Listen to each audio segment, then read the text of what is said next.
ची रणधुमाळी सुरू झाली आहे। नाशिक जिल्ह्यात ठाकरे गटाकडून एक जागा वगळता इतर ठिकाणी स्वबळाचा नारा देण्यात आलाय। तर ज्या ठिकाणी शक्य आहे त्या ठिकाणी मनसे आमच्यासोबत असल्याचं ठाकरे गटाचे जिल्हाध्यक्ष डीजी सूर्यवंशी यांनी म्हटलंय। या संदर्भात त्यांच्याशी बातचीत केली आमचे नाशिकचे प्रतिनिधी किरण गोटूरने।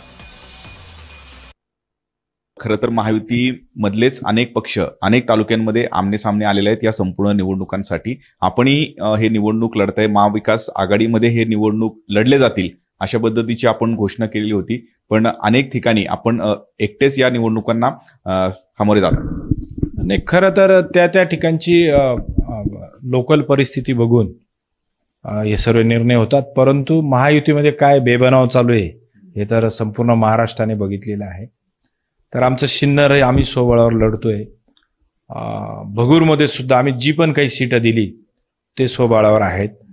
फक्त आम्ही इगतपुरीमध्ये तिथं अचानक धनशक्ती आणि जनशक्तीचा विषय आला। आमचे भाजपचे 35 वर्षापासून भाई इंदुलकर होते, बीजेपीने ते पळवले, परंतु आमच्या संघटनेच्या लोकांनी आम्ही तिथे जाऊन 14 लोक नगरसेवक आमचे आहेत, आम्ही आमच्या सीटावर लढतायत आणि आम्ही काँग्रेसला तिथं बरोबर आम्ही घेतलं, कारण परिस्थिती तशी होती आणि नगराध्यक्ष काँग्रेसचे। बाकी मग सर्व ठिकाणी आम्ही स्वबळावर लढतोय।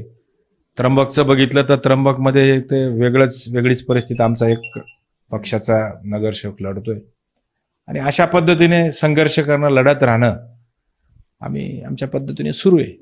एक महत्वाचा विषय होता की मनसेला घेऊन या सगळ्या स्थानिक स्वराज्य संस्थांच्या निवडणुका लढल्या जातील अशा पद्धतीचं एक राजकीय वर्तुळामध्ये चर्चा होती, पण आपण एकटेच लढताय। मधल्या काळामध्ये नाशिक जिल्ह्यात जनतेच्या प्रश्नासाठी आम्ही मनसे आणि सर्वच लोकांनी, जनता एकत्र आली, ते सर्व शहराने आणि जिल्ह्याने बघितलं। परंतु महाराष्ट्र नवनिर्माण सेना आणि राजसाहेब ठाकरे साहेब हा एक स्वतंत्र पक्ष आहे आणि लगेच 2-3 दिवसापूर्वी त्यांचा निर्णय आला की महाराष्ट्रातल्या नगर परिषद, नगरपालिका लढायच्या नाही आणि म्हणून, परंतु तिथली जी महाराष्ट्र नवनिर्माण सेनेला मानणारा जो वर्ग आहे तो 100% आमच्या आणि चांगल्या लोकांना मदत करेल। किरण गोटूर।